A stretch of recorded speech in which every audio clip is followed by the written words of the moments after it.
Jadi mungkin ditangkapnya adalah ada yang justru dimanfaatkan dari ART Sambo ini untuk memberikan kesaksian pada saat di persidangan. Begitukah juga yang dilihatnya Pak Adrianus? Saya sedikit ya, saya justru curiga Susi itu sengaja mau dijadikan terdakwa agar bisa mendampingi Bu PC di tahanan. Karena kan Bu PC kan sendirian, Atas mungkin dasar butuh apa dibilang asisten. seperti itu, Bung Martin dilihatnya? Karena kan kalau seseorang membuat suatu keterangan palsu di bawah sumpah kan, coba lihat 242 dipidana 7 tahun. Jadi kalau sukses ya bagus, nggak sukses juga ada yang nemenin di tahanan gitu, Mbak Oh. Audrey. Oke, silakan Pak Adrianus.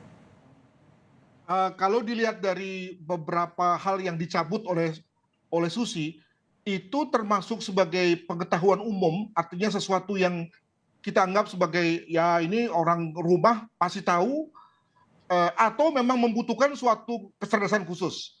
Jika misalnya dalam hal ini membutuhkan kecerdasan khusus, saya kira wajar kalau kemudian orang dengan kecerdasan yang terbatas itu lalu kemudian tadi kalau tidak konsisten.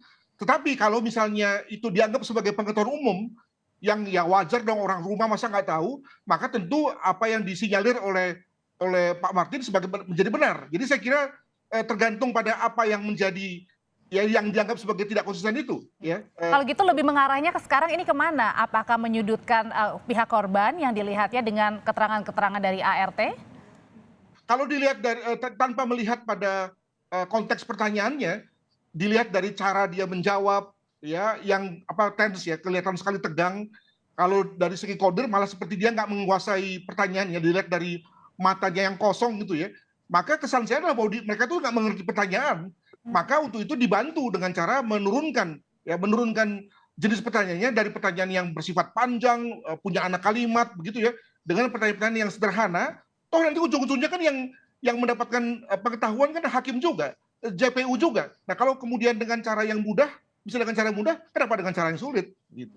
Jadi Pak Bung Martin, saya tegaskan lagi, kalau Anda melihatnya ada yang mengaturkah, iya atau tidak untuk ART Sambo dan Putri ini? Ya, ada yang mengatur. Kira-kira siapa? Yang pasti yang memiliki kepentingan dalam hal ini. Mungkin saja ataupun bisa saja kita menduga ya ini daripada lingkaran dari para terdakwa. Lingkaran dari para terdakwa berarti Karena yang bisa... siapa yang mendapat keuntungan jika keterangan mereka menguntungkan para terdakwa? Ya terdakwa itu sendiri.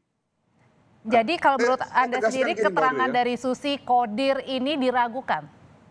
Pasti diragukan. Seandainya pun ada yang benar, mereka akan menutup celah lagi dengan pengkondisian yang lain ya untuk membuka jalan keluar yang lain. Saya kasih sedikit tambahan, Mbak Audrey. Advokat ya itu boleh membriefing saksi, boleh. Tapi apa tujuannya? Tujuannya agar saksi itu ya tidak lain mengatakan yang benar selain daripada yang benar. Itu yang pertama. Lalu menyampaikan apa yang dia lihat, dia alami dan dia dengar sendiri. Dan jangan sampai lupa peristiwanya. Cukup sampai situ aja. Tidak boleh ada yang ditambah-tambahin. Kalau ditambah-tambahin itu namanya mengajarkan yang tidak benar, Mbak Audrey. Makasih. Karena saksi-saksi yang dihadirkan pun ini juga dekat ya dengan si terdakwa sendiri Pak Adrianus. Jadi kalau ditanggapin sama pengacara dari keluarga Yosua bahwa ini memang ada yang mengatur, ada beberapa terdakwa yang mengatur siapa yang diuntungkan dalam hal ini ya sudah pasti beberapa pihak dalam hal ini Pak Adrianus.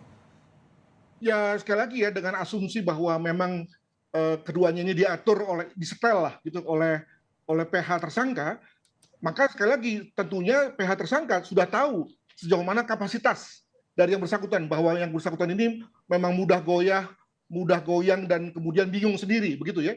Nah kalau kemudian lalu masih pakai diinstal ya, masih pakai di briefing dengan keterangan macam-macam dan lalu kemudian menjadi jelas betul settingannya.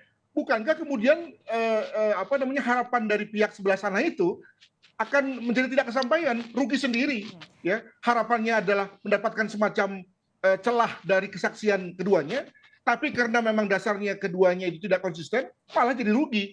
Nah, jadi dengan kata lain, mungkin saja dalam hal ini dari pihak keluarga juga tidak mensetting apa-apa, toh juga sudah mengetahui bahwa keduanya memang bukan narasumber yang kredibel ya dari sisi punya posisi yang konsisten. Kalau gitu berarti Pak Adrianus sendiri melihatnya bahwa seakan-akan sepertinya ART Sambo ini lebih takut dengan sang majikan daripada majelis hakim yang bilang kalau ada yang bohong, saksi bohong itu mengancam pidana. Artinya lebih takut majikannya daripada ancaman sanksi pidana ini.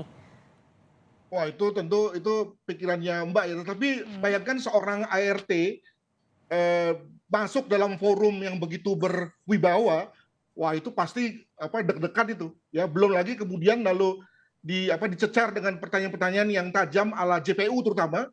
Wah, saya bayangkan yang bersangkutan tentu bingung gitu. Apalagi kemudian lalu dengan label ya bohong dan tidak jujur, itu saya kira juga membuat yang bersangkutan kemudian lalu tambah bingung. Nah, kalau kemudian pada penampilan yang kedua kan kelihatannya tambah tenang ini si Susi ya. Nah, apakah itu juga adalah efek dari belajar? Artinya mereka sudah bisa mempersiapkan diri. Saya kira begitu. Nah, saya yakin kalau misalnya ada kesempatan lagi bagi Susi untuk muncul lagi, dari sisi ketenangannya akan muncul. Tapi tadi, apakah lalu kemudian jawabannya konsisten? Nah, ini yang satu hal yang mungkin tidak bisa dipegang tuh, begitu. Oke, Bung Martin, kalau gitu dilihat ya kalau nanti masih ada lagi kesaksian yang diragukan, apakah ada perencanaan untuk upaya melaporkan ART Sambo, Susi, Kodir atau yang lainnya ini dengan upaya atau pelaporan untuk kesaksian palsu? Jadi gini, Mbak Audrey ya, sedikit saya tambahin. Kenapa saya menuduh yang diuntungkan adalah terdakwa ataupun para penasihat hukumnya? Sebagai contoh begini, di awal itu ya rekan-rekan ini mendalilkan bahwa surat dakwaan jaksa penuntut umum itu tidak lengkap. Ya, apa yang tidak lengkap? Tidak menguraikan peristiwa tanggal 4 dan tanggal 7. Nah, lalu Susi di BAP ada mengatakan bahwa Joshua itu katanya ya membopong Bu Putri Chandrawati secara paksa, dan ada kata-kata Eliezer di situ yang mengatakan jangan gitulah Bang. Tahu nggak Mbak? Sekarang keterangan itu jadi apa? Jadi sampah di tong sampah pengadilan, nggak dipakai lagi karena sudah dicabut. Nah, saya menduga ya, Singkat, Bung manakala Martin. juga pada saat di persidangan itu tidak ditanyakan lagi, mereka ini sekarang sudah merubah strategi. Yang diserang sekarang apa?